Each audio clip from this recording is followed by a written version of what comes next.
नमस्कार साथियों, मैं लव बैरागी आप सभी का स्वागत करता हूं ज्योग्राफी के आज के सेशन में।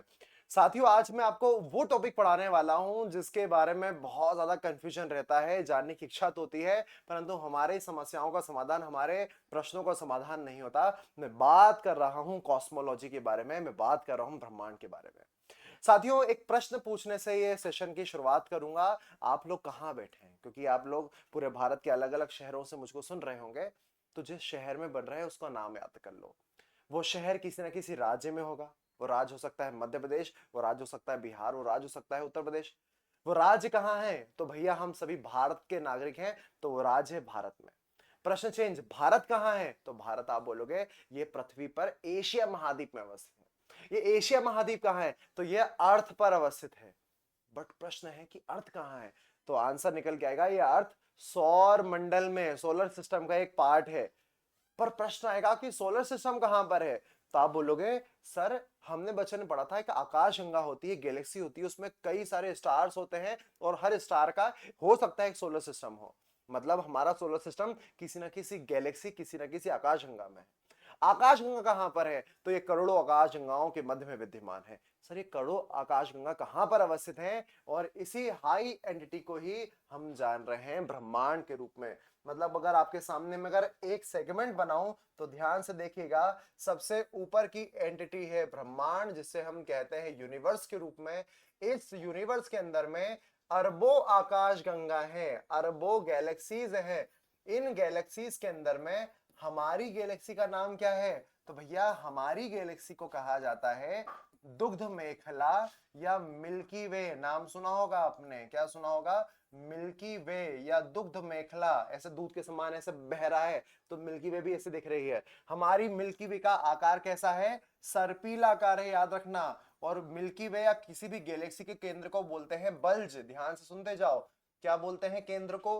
बल्ज कहते हैं। और किसी भी गैलेक्सी के अंदर में, मिल्की वे के अंदर में, आकाशगंगा के अंदर में विद्यमान होते हैं कई सारे तारे, करोड़ों तारे। इन करोड़ों तारों में से एक तारा है हमारा भैया, जिसको हम सूर्य देवता के रूप में जानते हैं, जिसको हम सन कहते हैं।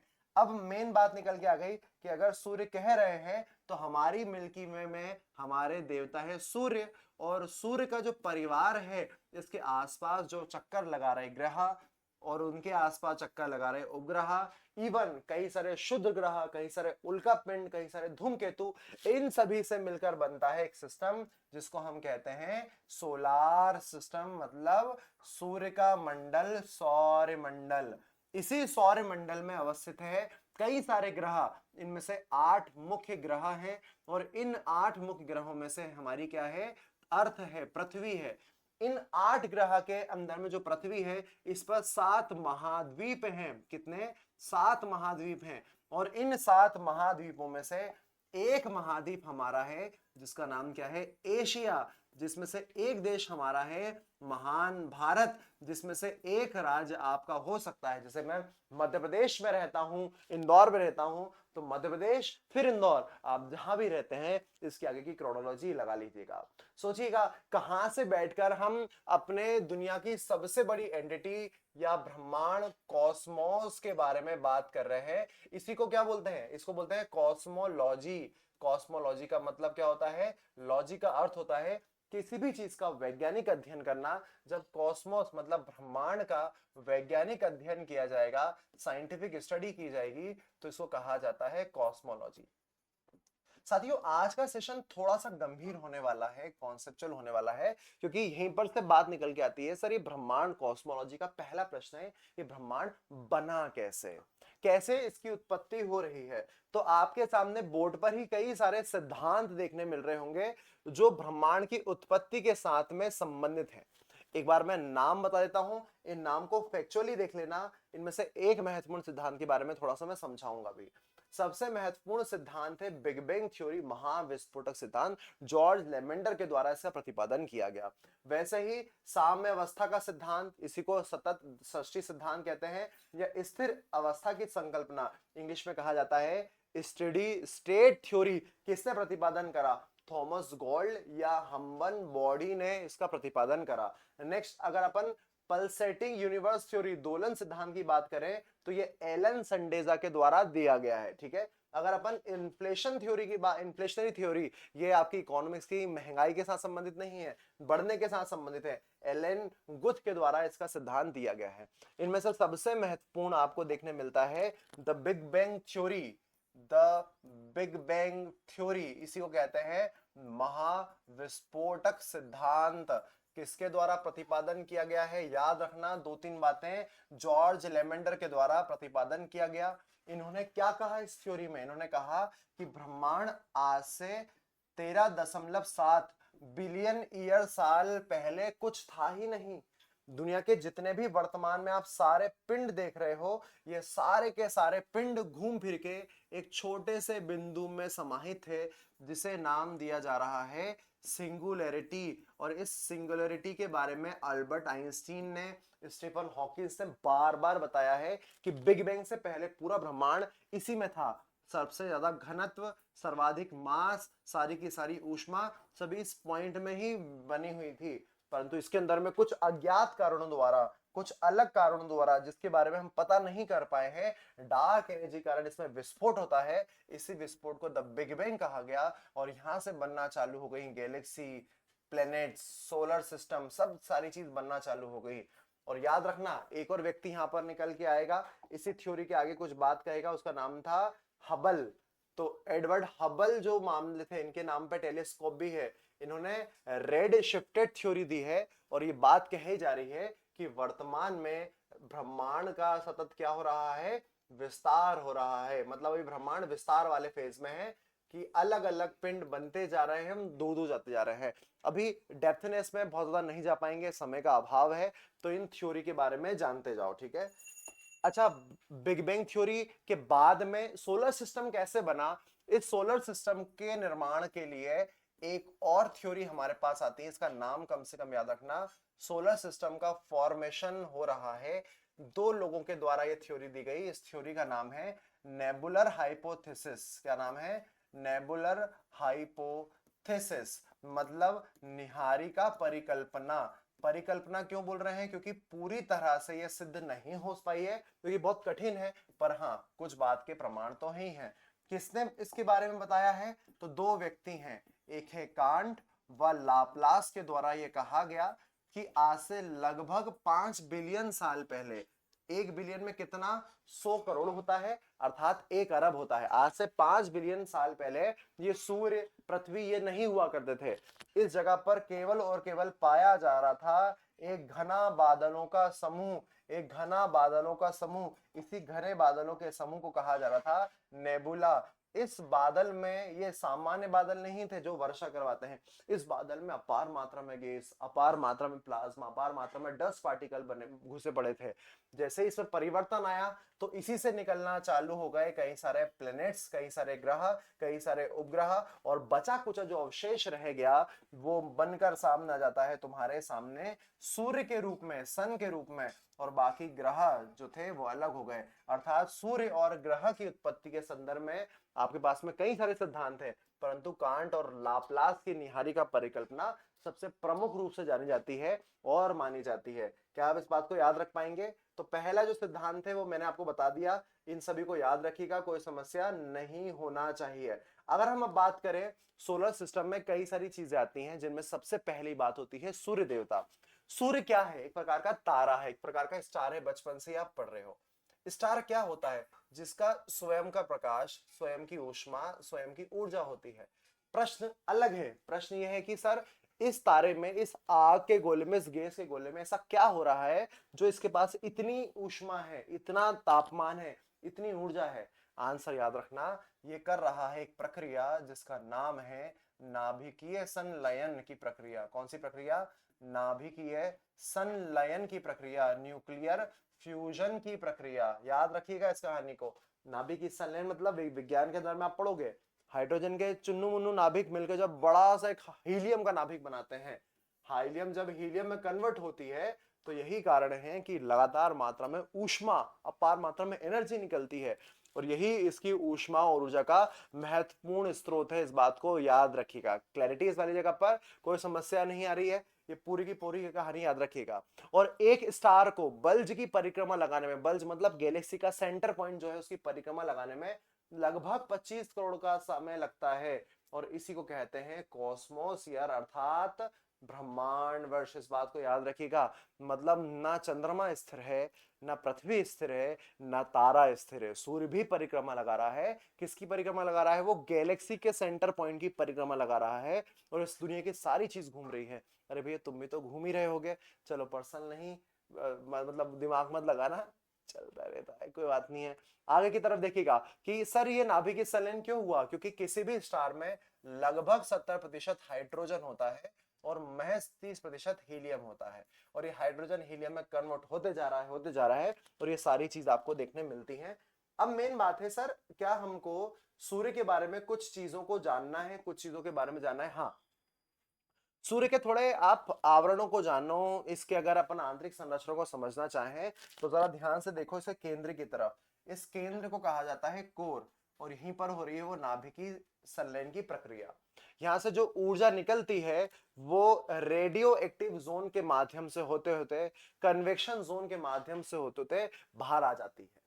बाहर आने पर टेम्परेचर बढ़ेगा या कम होगा? तो ऑब्वियसली बाहर आने पर तो टेम्परेचर क्या होता है, लगातार मात्रा में कम ही होता है, बाहर, अंदर से बाहर की तरफ। और जो बाहर आपको ये जो क्षेत्र देखने मिल रहा है, जिसको हम देख पाते हैं, जिसको हम समझ पाते हैं, जो हमको नेक्ड आई से दिखता है, इसे कहते हैं फोटोस्फीयर। क्या बोलते हैं? फोटोस्फीयर मतलब प्रकाश मंडल, जिसको हम देख पाते हैं। मजे की बात यह है कि ये जो प्रकाश मंडल है, इस प्रकाश मंडल से समय समय पर, मतलब एक कोई एग्जैक्ट टाइम नहीं है, समय समय पर एमिशन होता है किसका? इलेक्ट्रोमैग्नेटिक वेव्स का, मतलब विद्युत चुंबकीय विकिरण का। ध्यान सुनना, इन बातों को बहुत गहराई में बता रहा हूं मैं। विद्युत चुंबकीय विकिरण, विद्युत चुंबकीय विकिरण मतलब क्या होता है? विद्युत चुंबकीय विकिरण में 7 किरण आ सकती हैं। वो कौन कौन सी हैं? आपने सुना होगा गामा के बारे में, आपने सुना होगा एक्सरेज के बारे में, आपने सुना होगा अल्ट्रावायलेट के बारे में, आपने सुना होगा विजिबल लाइट या दृश्य प्रकाश के बारे में, आपने सुना होगा इंफ्रारेड के बारे में।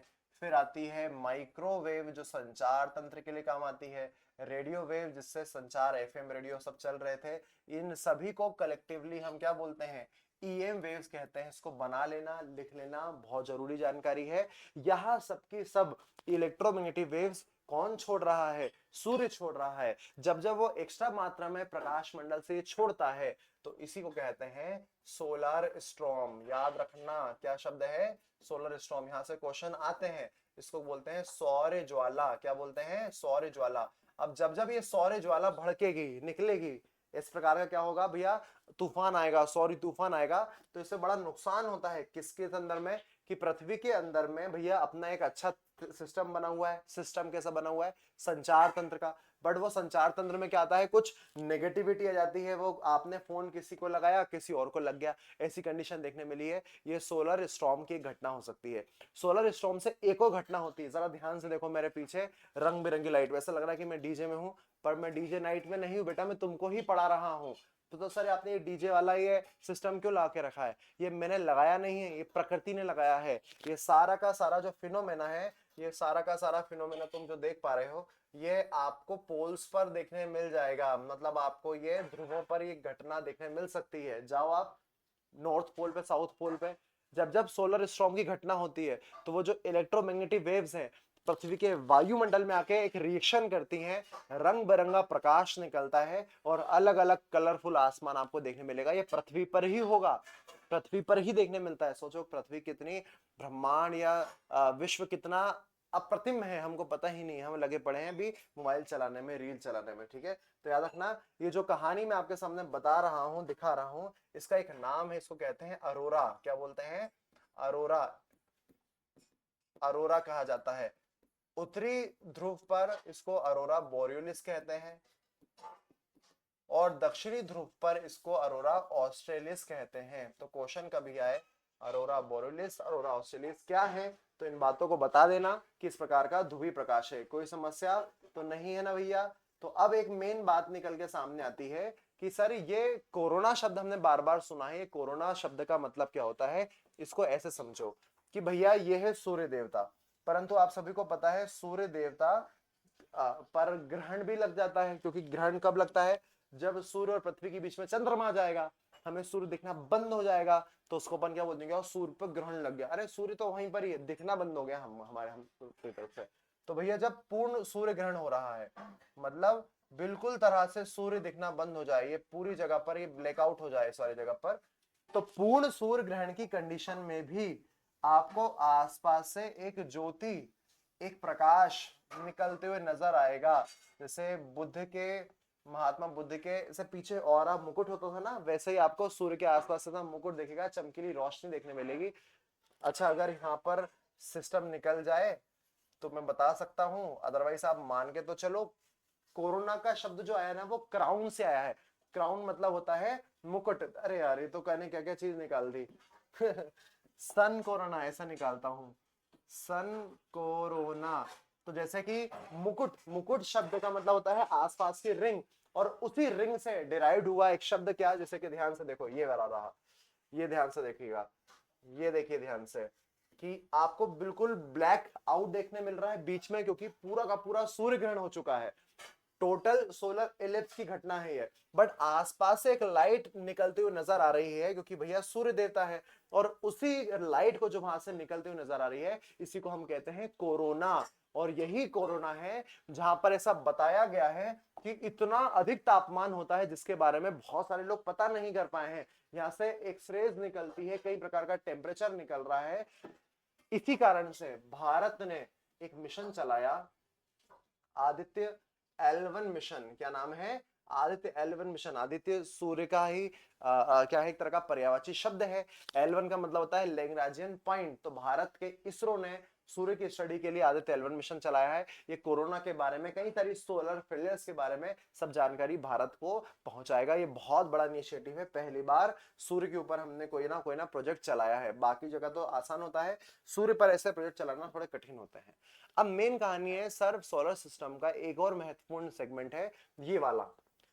क्योंकि हम जब भी बात करते हैं ग्रहों की, तो ग्रह मतलब क्या, तो ग्रहों मतलब क्या, तो इसके लिए एक डेफिनेशन बताई है किसके द्वारा, एक संस्थान के द्वारा, जिसका नाम है IAU, इंटरनेशनल एस्ट्रोनॉमिकल, मतलब खगोल शास्त्रीय संघ ने डेफिनेशन बताई। कब बताई, 2006 में एक सम्मेलन हुआ प्राग में, ये चेक गणराज्य यूरोप में अवस्थित है। 2006 में एक बात कही गई कि उन्हीं को क्या मानना चाहिए, ग्रह मानना चाहिए, जो तीन चीजों में, दो तीन चीज को फॉलो करें। पहला, वो सूर्य के आसपास परिक्रमा करें, परंतु उनका जो परिपथ हो वो दीर्घ वृत्ताकार हो, इलिप्टिकल हो। कैसा हो, दीर्घ वृत्ताकार हो। दूसरा, उनका खुद का द्रव्यमान अच्छा खासा मास और आकार गोलाकार हो, ऐसा समिट ने कहा। और जो थर्ड नंबर पे मामला निकल के आ रहा है, उन्होंने कहा कि उनकी अपनी एक अलग कक्षीय गति हो या कक्षा हो, वो किसी और की कक्षा में हस्तक्षेप ना करें, किसी और की कक्षा में टांग ना अड़ाएं।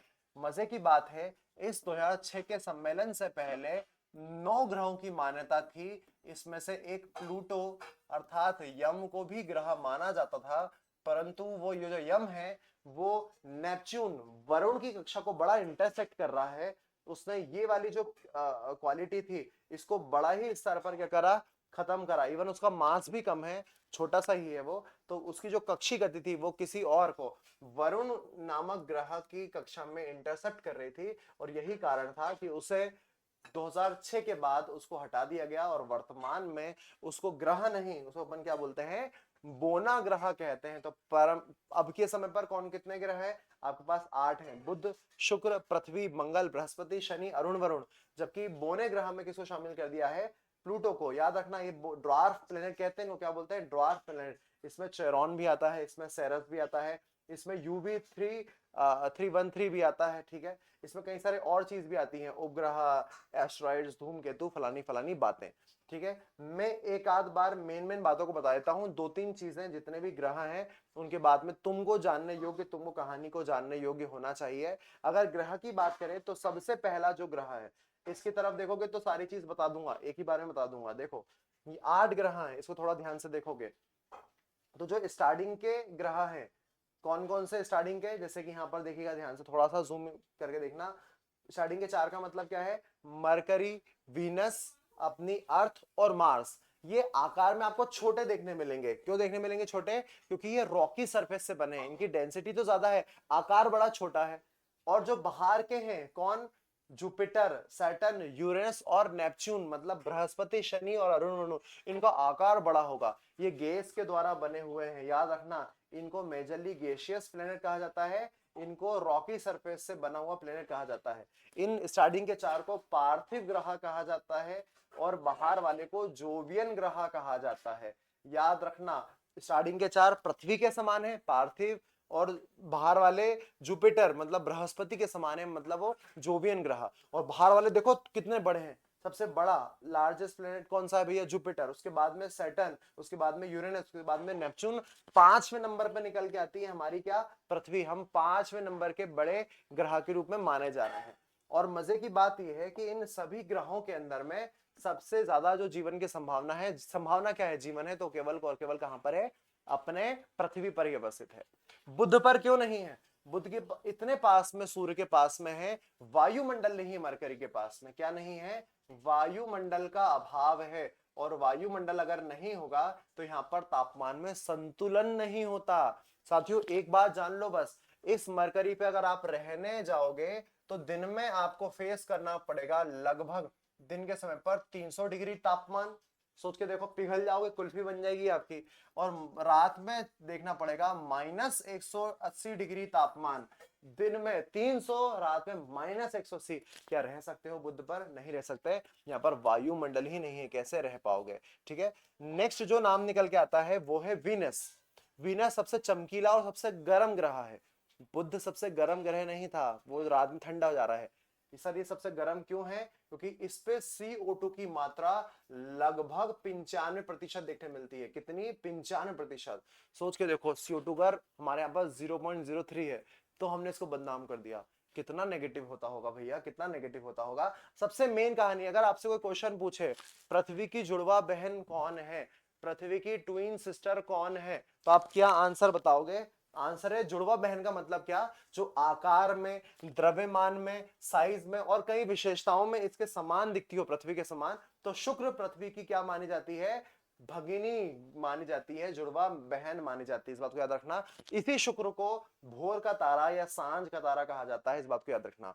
एक मेन बात ध्यान से देखिएगा, जितने भी यहाँ पर प्लैनेट्स मैंने आपको बताए थे ना, 8 प्लैनेट्स, इनकी कहानी है। ये सब सूर्य की परिक्रमा कर तो रहे हैं, सारे प्लैनेट्स पश्चिम से पूर्व की तरफ कर रहे हैं, वेस्ट टू ईस्ट कर रहे हैं। ठीक है, बस दो को छोड़ दो, दो इसमें अपवाद हैं। एक है यू और एक है वी। वो युवराज सिंह उल्टा खेलता है ना, तो ऐसा करना, ये उल्टे खेल रहे हैं, उल्टे चल रहे हैं सारे के सारे प्लेनेट। इवन अर्थ, अर्थ सूर्य की रेवोल्यूशन कर रही है, परिक्रमा लगा रही है पश्चिम से पूर्व। यूवी मतलब एक तो हो गया वीनस मतलब शुक्र, और हो गया एक यूरेनस मतलब अरुण। ये दोनों उल्टे घूम रहे हैं, मतलब ये ईस्ट से वेस्ट की ओर जा रहे हैं, मतलब ऐसे उल्टा इनका क्या है? परिक्रमण है, याद रखना। इसीलिए इसको भोर का तारा, सांझ का तारा कहते हैं। और पूर्व से यहाँ पर सूर्य उदय नहीं होता, पश्चिम से होता है, उल्टी कहानी है। जहां जीवन की संभावना तलाशी जा रही है उस जगह का नाम है लाल ग्रह। लाल ग्रह क्यों है? इसकी सरफेस पर, मार्स की सरफेस पर आयरन ऑक्साइड है, Fe2O3 विद्यमान है मिट्टी के अंदर में, तो ये थोड़ा सा लाल तरह का है। इसके दो ग्रह है, याद, वो दो उपग्रह है, सैटेलाइट्स है, छोटे छोटे सैटेलाइट्स हैं। आपने नाम सुना होगा फोबोस और डीमोस, याद रखना, बहुत छोटे छोटे सैटेलाइट्स हैं। क्यों जरूरी है? क्योंकि हो सकता है यहाँ पर भी वायुमंडल है, CO2 ज्यादा है, बट कुछ करके इस पर जीवन की संभावना को तलाशा जा सकता है। इसलिए 2013 के अंदर में भारत के इंडियन स्पेस रिसर्च ऑर्गेनाइजेशन ने MOM मार्स ऑर्बिटल मिशन की शुरुआत करी, जो मंगल के बारे में आपको बहुत सारी जानकारी बताएगा। क्या यहाँ पर सर ज्वालामुखी है? आंसर याद रखना, यहाँ पर एक बहुत खतरनाक ज्वालामुखी है, ओलिपस मैसी, याद रखना, सौरमंडल का सबसे बड़ा है, यहीं पर ही है। माउंट एवरेस्ट से भी ऊंचा पर्वत है निक्स ओलंपिया, इसी वाली जगह पर आपको देखने मिल जाएगा। सोच के देखो कितनी अद्भुत प्रकृति है, और हम बहुत कम चीजों को जान पा रहे हैं। ठीक है, याद रखना, मार्स और जुपिटर के बीच में, अगर ये मार्स है और जुपिटर है, इसके बीच में ना एक बेल्ट है, यहाँ पर कई छोटे छोटे छोटे चट्टानों के टुकड़े अवस्थित हैं। इन चट्टानों के टुकड़ों को बोलते हैं क्षुद्र ग्रह, एस्टेरॉइड्स कहा जाता है। ये बड़े दिक्कत दे सकते हैं अगर पृथ्वी की तरफ आ जाए। तो भैया किसके बीच में है? मार्स और जुपिटर के बीच में, तो याद रखना जुपिटर आकार में सबसे बड़ा है और अपनी अक्ष पर बहुत तेजी से घूमता है, लगभग 10 घंटे में अपनी जगह पे घूम जाता है। और दादा आप सभी को पता होगा कि पृथ्वी की परिक्रमा लगाने में इसको 12 वर्ष का समय लगता है। तो बहुत सारे लोग कहते हैं 12 वर्ष में ही कुंभ का आयोजन, किसका आयोजन? कुंभ का आयोजन करना संभव है, किया जाना चाहिए, क्योंकि देवताओं के गुरु थे बृहस्पति, बृहस्पति को सूर्य की परिक्रमा करने में लगते हैं 12 वर्ष का समय लगता है, और यही कारण है कुंभ 12 वर्ष में आयोजित होता है। ऐसा बहुत सारे लोग बोलते हैं, याद रखिएगा। अच्छे खासे उपग्रह है इसके पास में भी, ज्यादा उपग्रह है शनि के पास में। शनिदेव, भैया शनिदेव, शनिदेव का फोटो देखो, ये आसपास वलय देखने मिल रहा है।